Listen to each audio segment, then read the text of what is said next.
আসসালামু আলাইকুম।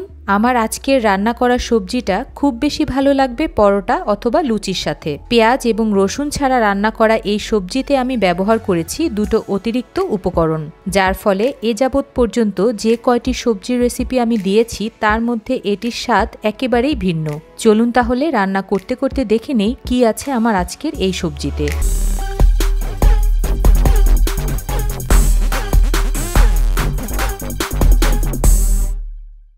আজকের রান্নায় আমি নারিকেলের দুধ ব্যবহার করব। এজন্য একটা বোলে 1 কাপ নারিকেল কোরানো নিয়ে তার মধ্যে অ্যাড করব প্রায় 1.5 কাপের মতো কুসুম গরম পানি। এটাকে আধা ঘন্টা ভিজিয়ে রেখে তারপর একটা হ্যান্ড ব্লেন্ডার দিয়ে একটু ব্লেন্ড করে নেব, অথবা এই কাজটার পরিবর্তে আপনারা হাত দিয়ে ভালোভাবে নারিকেল পানির মধ্যে কচলে নিলেও পারবেন।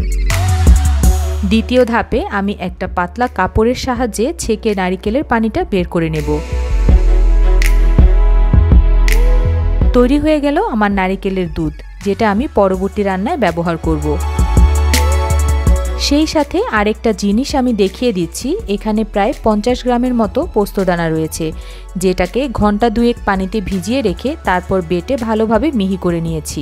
এটাও রান্নায় আজকে ব্যবহার করব। চলুন রান্নায় চলে যাই। সবজিগুলো রান্নার জন্য একটি কড়াইতে আমি 1/4 কাপ সয়াবিন তেল নিয়ে নেব। তেলটা হালকা গরম হয়ে আসলে একটা তেজপাতা এবং 3টার মতো শুকনো মরিচ কেটে বিচি ফেলে দিয়ে তেলের মধ্যে হালকা ভেজে নেব। আরেকটা বিষয়, এই রান্নাটায় আমি একটু তেল বেশি ব্যবহার করি। আপনারা চাইলে তেল কমিয়ে সবজিটা রান্না করতে পারবেন। তেজপাতা আর মরিচ একটু ভাজা হয়ে গেলে অ্যাড করব 1 চা চামচ আদা বাটা, 1 চা চামচ হলুদের গুঁড়া এবং 1 চা চামচ ধনিয়ার গুঁড়া। এই রান্নায় আপনারা চাইলে আদা বাটাটাও বাদ দিতে পারবেন। পরিমাণ মতো লবণ অ্যাড করে মশলাগুলো একটু কষিয়ে নেব। মশলা কষানো হয়ে গেলে অ্যাড করব সবজি, এবং সবজিগুলোর মধ্যে প্রথমে 150 গ্রাম আলু, 100 গ্রাম গাজর, 100 গ্রাম পেঁপে এবং 150 গ্রাম পটল অ্যাড করব। আরও দুটো সবজি কিন্তু দেওয়ার বাকি আছে। আর সবগুলো সবজি আমি একই রকম সাইজ করে কাটার চেষ্টা করেছি। এসব সবজিগুলো মশলার সাথে মিশিয়ে ঢেকে রান্না করব মোটামুটি অর্ধেক সেদ্ধ হয়ে আসা পর্যন্ত।